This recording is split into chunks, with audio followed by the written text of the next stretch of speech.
본 방송에서 제공하는 투자 정보는 투자 판단에 대한 조언입니다. 방송에서 제공하는 주식의 가치, 가격 상승 및 가격 하락에 대해서는 방송사에서 보장하지 않습니다.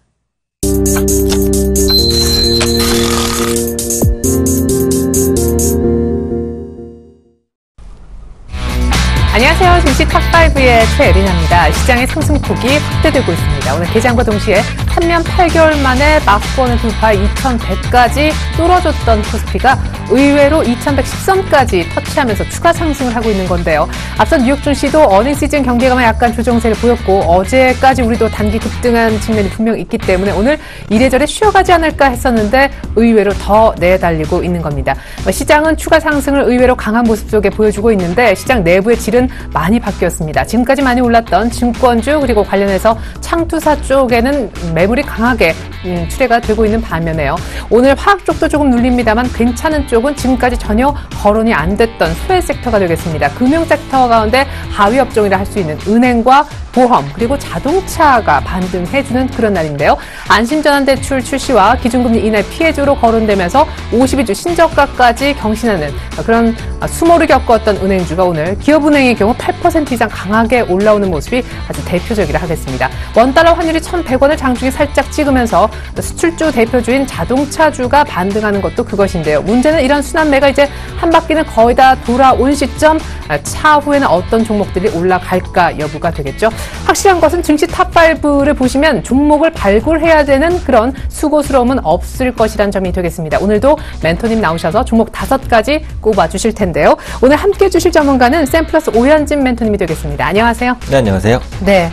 자, 요즘 종목 잘 고르면 하루에도 10%씩 나는 장이라고 하는데 차곡차곡 올라가는 것도 중요하죠. 우리 오현진 멘토님이 지난주 탑픽주로 거론해 주셨던 SK이노베이션 수익이 12%나 났더라고요. 축하드려요. AS 들어볼게요. 네, SK이노베이션 사실 저는 중장기적인 관점에서 말씀을 드렸는데 네. 짧은 시간 유가가 생각보다는 조금 빠르게 올라온 것 같아요. 네. 그래서 WTI가 거의 배럴당 52달러 수준까지 육박해 있는 상황이기 때문에 아무래도 이란이라든지 지정학적 리스크에 의해서 유가가 빨리 올라왔다. 그렇기 때문에 정유주가 생각보다는 조금 빨리 올라왔다. 이렇게 생각을 합니다. 그래서 그때 말씀드릴 때 목표가를 제가 13만 원으로 말씀을 드렸는데 일단은 단기간에 가파르게 올라왔기 때문에 조정이 있은 후에 올라갈 것 같아요. 그래서 조금 단기적인 관점으로 보시는 분들은 현재 시점에서 그냥 1차적으로 차익 실현을 하시는 것도 나쁘지는 않겠다라고 보고 있고 조금 더 길게 그러니까 2개월에서 3개월 정도의 기간을 보자면 13만 원까지도 도달할 수 있을 것 같으니까 조금 중기적인 시각을 가지신 분들은 홀딩하셔도 크게 무리는 없겠다. 이렇게 말씀드리도록 하겠습니다. 네, 이렇게 수익도 수익인데 운까지 따르고 있는 우리 오현진 멘토님이 오늘 또 5개 종목을 추려 오셨습니다.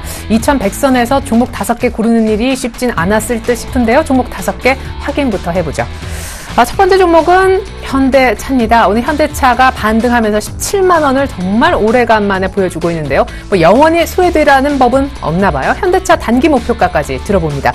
두 번째 종목은 이마트입니다. 대형마트 쪽의 실적 개선 얘기가 들려오고 있는데 이마트 두 번째로 들여다보겠습니다. 아까 아침에 유통주 언급도 하셨었어요. 세 번째 종목은 두산인프라코어입니다. 두산중공업이 어제 베트남발 1조 원 수주를 올리면서 오늘 두산그룹주 전체적으로 다 크게 오르는 양상인데요. 두산중공업은 하루 전에도 급등했었고 오늘도 급등세를 이틀째 이어가고 있습니다.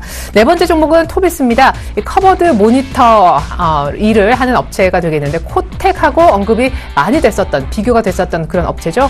우리가 토비스도 한번 네 번째 정도로 살펴보고자 하고요. 마지막 종목은 건설화학입니다. 이름은 건설, 화학 이런 것 같지만 페인트 관련주입니다. 제비표 페인트로 유명한 그런 회사인데요. 마지막으로 페인트주인 건설화학까지 들여다보겠습니다. 이렇게 해서 종목 5개는 확인을 했는데 혹시 오늘 종목 5개 어떤 공통점이 있나요? 네, 그래서 오늘 종목은 좀 저평가된 종목들을 주로 선정을 했습니다. 그래서 네. PER 밸류에 중점을 두고요. PER이 절대적으로 낮거나 아니면은 역사적인 PER 부분의 하단에 있는 종목들을 주로 선정을 해왔으니까 네. 좀 편안한 관점을 보실 수 있지 않을까 판단하고 있습니다. 그러니까 2100 정도 왔을 때는 저평가주를 보는 게 맞나 봐요. 그러니까 왜 이때 저퍼주를 갖고 오셨는지. 네, 일단 그동안 많이 올랐었던 이제 성장 관련 종목군들, 제약이라든지 화장품도 들 수 있고 중국 관련주가 아주 대표적인데 앞으로도 이런 이런 종목들이 추가적으로 올라갈 것 같긴 합니다. 하지만 분명히 가격적인 부담을 조금씩은 느끼고 있거든요. 최근에 보시면은 낙폭과대 대형주들 PER이 낮은 종목군들이 바닥권에서 올라오는 흐름들이 나타나고 있기 때문에 실시간 대응이 어려우시고 좀 중장기적인 관점으로 보실 분들은 현재 시점에서 가격적인 메리트를 가지고 있는 저퍼주를 보는 것도 나쁘지 않겠다라는 관점에서 네. 저퍼주를 좀 선정해 왔습니다. 네, 우리 개인분들은 PER, 저퍼주 하면 당장 어려워들 하시지만 우리 전문가가 이미 종목을 5개를 추려왔습니다. 그리고 오늘 마지막 부분 한 30분 정도 뒤에는 그 가운데 제일 좋은 탑픽주 한 가지도 공개를 할 예정이니까요. 끝까지 함께해 주시면 좋겠습니다. 자, 먼저 첫 번째 종목부터 확인해 보죠.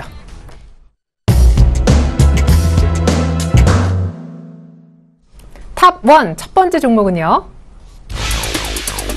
현대차입니다. 올해 전년 수준의 실적을 낼 수 있을 걸로 본다.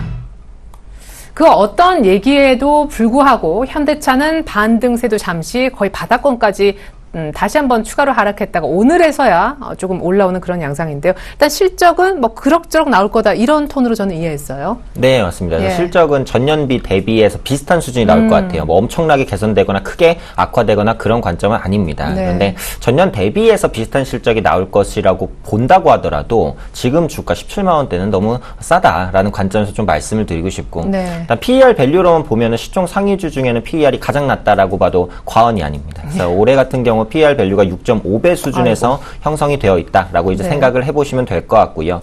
기대 요인과 우려 요인을 하나씩 살펴봐야 될 것 같아요. 네. 먼저 우려 요인을 말씀드리면 국내 시장에서 현대차가 점유율을 계속해서 뺏기고 있죠. 최근에는 이슈도 계속해서 나옵니다. 그래서 국내차 점유율 몇 년 전까지만 해도 40% 중반대까지는 유지를 했었는데 최근에 30% 후반대까지 점유율이 떨어지고 있고 이제 점유율이 떨어지는 추세가 완만하긴 하지만 아직까지도 점유율을 되찾거나 이런 모습은 아닙니다. 아무래도 외제차에 대한 수요들이 늘어나고 있고 수입차들이 진짜 많이 보여요. 그렇죠. 그래서 예. 요즘에 보시면은 예전보다 외제차가 많이 늘어났어요. 무슨 꼭 비싼 이런 외제차가 네네. 아니더라도 그냥 일단은 현대차가 적게 보여요. 네, 아주 예. 대표적인 게 도요타의 캠리를 말씀드릴 수 있을 것 같은데 엔화가 워낙에 싸다 보니까 맞아요. 소나타랑 캠리의 가격이 그렇게 크게 차이가 안 나요. 네, 그러면 나도 한번 수입차 타보고 싶다. 이렇게. 그렇죠. 예. 이제 그렇게 생각하시는 분들이 많아서 2천만 원대고 3천만 원대 수입차를 찾으시는 분들이 늘어나고 있고 네. 또 쉐보레의 크루즈라든지 이제 말리부 같은 차량이 잘 팔리고 있고 또 최근에 쌍용차가 이번에 신작을 참 예쁘게 티볼리를 네. 발매를 해서 그런 부분에 있어서 위협이 되고 있다. 하지만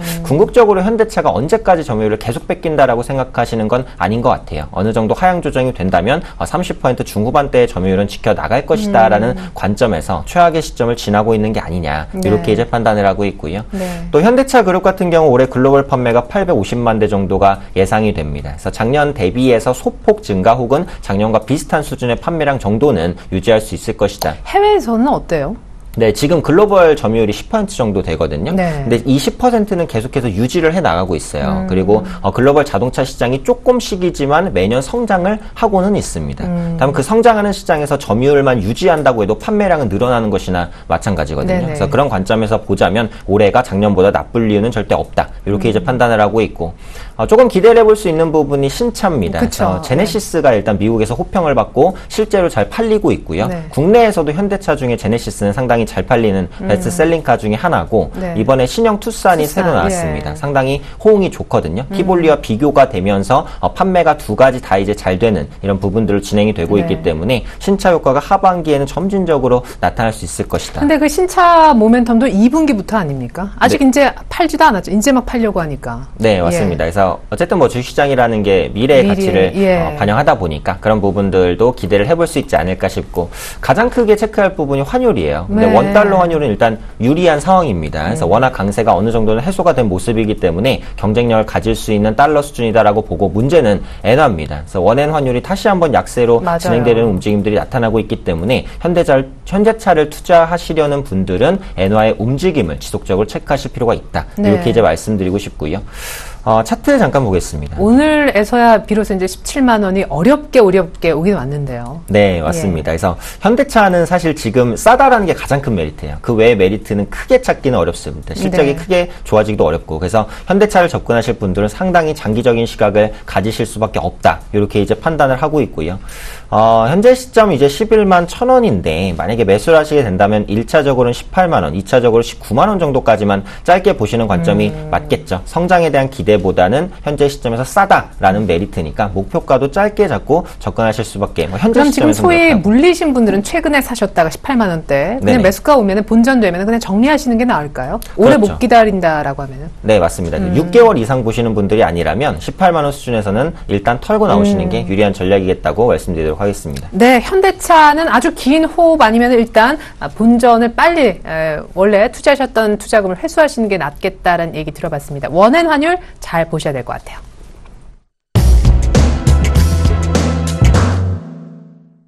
네, 탑2 두 번째 종목은요. 네, 이마트입니다. 국내 소비심리 개선 기대감이 부각되고 있다. 아침에 유통주 얘기하시면서 롯데쇼핑도 최근에 반등하고 있고 이마트도 살짝 언급하셨던 기억이 나는데 대형마트 쪽의 실적이 좋아질 수 있다면서요? 네, 이마트는 이미 지금 13분기만에 턴어라운드가 진행이 됐습니다. 그래서 네. 매출의 역성장을 벗어났다. 그래서 백화점 같은 경우 아직도 역성장인데 마트 부분은 바닥을 찍고 회복하고 있다는 게 아주 큰 투자 포인트가 되지 않을까. 네, 이렇게 한때 그 영업 정지 규제 때문에 굉장히 안 좋은 얘기도 많았었는데요. 네, 사실 그 리스크가 아직 뭐 해소된 건 아니에요. 영업 정지가 풀려야 되는데 풀릴 가능성은 거의 없죠. 참 답답해요. 그때 문 닫으면은 네네. 괜히 월요일 날이나 토요일 날 더 가게 되고 똑같은데 네, 맞습니다. 괜히 불편함만 더. 그렇죠. 예. 근데 그런 부분들이 이제 선반영이 되었다라고 보고 있고요. 예. 이제 마트가 언제 쉬는지 소비자분들께서 대부분 인지를 하시고 계십니다. 그렇죠. 그래서 오히려 이 휴점 전날이나 그 다음 날은 매출이 늘어나는 효과도 나타나고 있으니까 맞아요. 영업 제한에 대한 규제는 거의 반영이 되었다라고 보고 있고요. 추가적으로 말씀드릴 부분이 조선호텔을 통한 아울렛 사업 확대입니다. 계열사인 조선호텔이 신세계 아울렛을 운영을 하고 있거든요. 요즘에 아울렛 시장 분위기가 굉장히 좋죠. 맞아요. 그래서 이마트도 그 부분에 따른 간접적인 수혜를 받을 수 있을 것이다라고 보고 있고 역시 편의점 부분의 모멘텀도 있습니다. 편의점 위드미 작년에 출점 개수 500개를 돌파를 했거든요. 올해에도 점진적인 편의점 성장은 지속될 것이다. 요즘에 보시면 오늘은 꺾입니다만 GS 리테일, BGF 리테일, 편의점 관련주, 유통주 중에서 엄청나게 좋은 주가 흐름 맞아요. 다 알고 계실 것 같아요. 그래서 그런 부분들의 선정까지 간접적으로 기대를 한다면 네. 이마트가 이제는 바닥을 잡고 올라갈 구간에 위치해 있는 게 아니냐 이렇게 판단하고 있습니다. 네, 최근에는 아울렛도 아울렛이고 면세점이면 면세점 이쪽에 어떻게 모멘텀을 좀 가져야 유통주가 힘을 내는 것 같습니다. 두 번째 종목은 이마트였고요. 계속해서 세 번째 종목 살펴보겠습니다.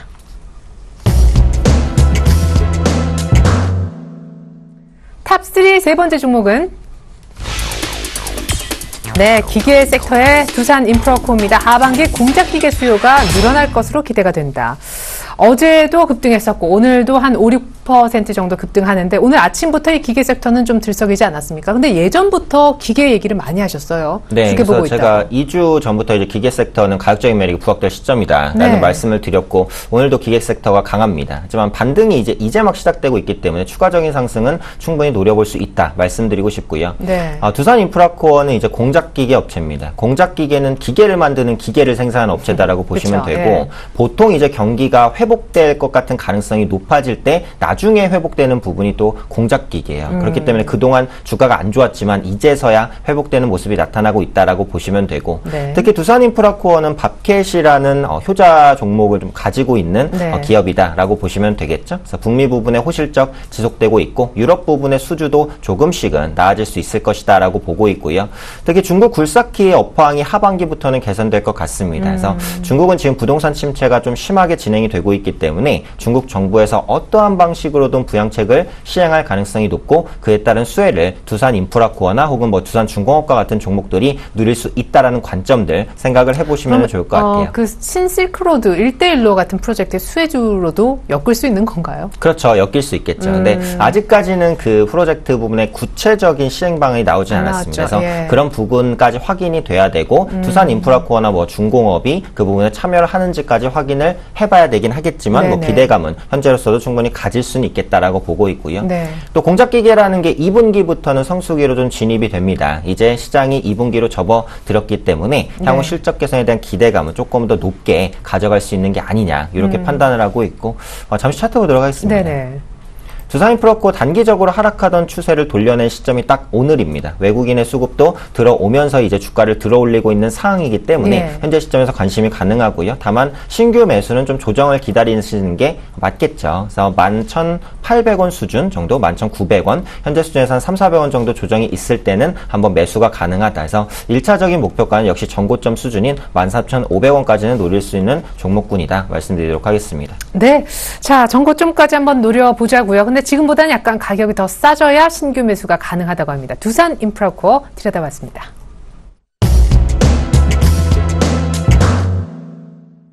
탑4 네 번째 종목입니다. 탑4 네 번째 종목은 토비스입니다. 1분기 영업이익이 120% 성장할 것으로 본다. 이게 전년 동기 대비 이익 전망인가요? 네, 맞습니다. 그래서 이익이 거의 폭발적으로 성장을 한다라고 보시면 될 것 같은데. 일단 토비스가 뭐 하는 회사지 모르시는 분들을 위해서 간단하게. 네, 토비스는 특수 모니터 업체입니다. 그래서 네. 앞서 잠깐 말씀을 드리긴 했었는데 카지노 모니터를 주로 생산을 네네. 하고 있고요. 추가적으로 말씀드리면 이제 지하철 같은 데서 대형 광고판 같은 게 설치가 되어 있어요. 네. 거기 들어가는 모니터도 생산하는 업체다라고 보시면 될 것 같습니다. 이 카지노 모니터라는 것은 글로벌적으로 영위하는 업체 자체가 거의 없다라고 보시면 돼요. 그래서 거의 대체할 수 없는 과점 부분의 지위를 영위하고 있기 때문에 네. 토비스가 그 프리미엄을 받고 있는 것이다라고 생각을 해주시면 될 것 같고 네. 요즘에 잘 팔리는 카지노 모니터가 바로 휜 방식의 커브드 모니터입니다. 이 커브드 모니터를 쓰게 되면 저도 실제로는 안 해봤지만 네. 카지노를 할 때 몰입도가 훨씬 더 높다고 그래요. 그러면서 그럴 것 같아요. 수요가 지속적으로 증가하는 모습들이 나타나고 있기 때문에 앞으로 토비스의 호실적 지속적으로 기대해 볼 수 있겠다 판단하고 있고요. 유럽 쪽 슬롯 머신도 뭐 공급한다 이런 얘기 있던데요. 네, 그래서 지금 이 카지노 모니터를 공급하는 업체 수가 계속해서 늘어나는 모습들이 나타나고 있습니다. 네. 작년 말에 이제 발리에 공급을 했고요. 슬롯머신 업체인 WMS에도 공급을 시작을 했고 추가적으로 글로벌 그 고객사를 계속해서 확대해 나갈 것으로 보여지고 있어요. 그런 부분들은 역시 실적의 안정성을 더하는데 긍정적이다 이렇게 이제 판단을 하고 있기 때문에 네. 현재 시점에 사실 많이 올라가기는 했습니다. 그런데 밸류로 보자면 올해 PER이 6배밖에는 안 되거든요. 그래서 네. 현재 시점에서는 이제 고점의 차익 매물을 실현시키는 과정인데 이 매물 소화 과정만 잘 거친다면 전고점인 24,400원을 다시 한번 뚫어낼 수 있는 상승 모멘텀 나올 수 있을 것이다 이렇게 판단하고 있습니다. 작년에 사실 많이 올랐고 올해는 약간 이제 뭐 좁은 그런 박스권에서 움직이고 있는데 그럼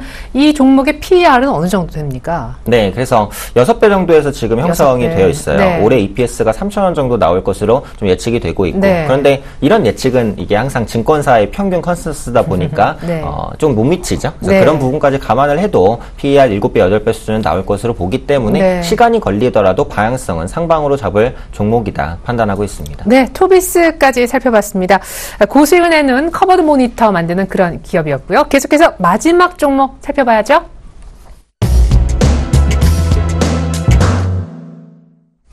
탑5 다섯 번째 마지막 종목입니다.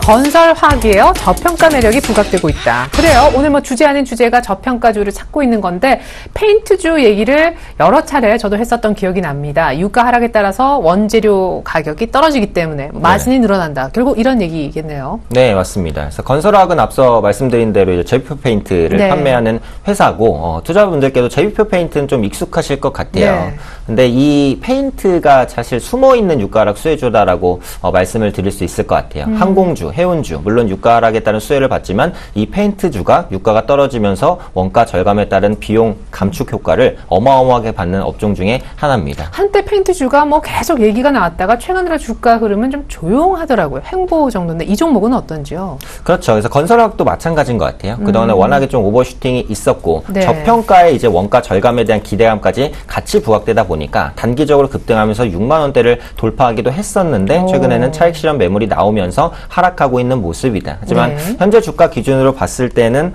PER 수준이 이제 9배 수준에서 형성이 되어 있는 모습으로 크게 다른 페인트 업체 대비해서 부담이 없는 모습들이 나타나고 있고요. 요즘에 이제 국내 건축 경기가 회복되고 있다라는 기사들 많이 들으셨을 것 같아요. 네. 그러면은 당연히 재건축이든 재개발이든 페인트의 수요는 늘어나게 됩니다. 그래서 그런 관점에 있어서 페인트 업황의 뷰는 좀 긍정적으로 가져갈 수 있겠다. 이렇게 판단을 하고 있고 잠시 차트를 보시면요.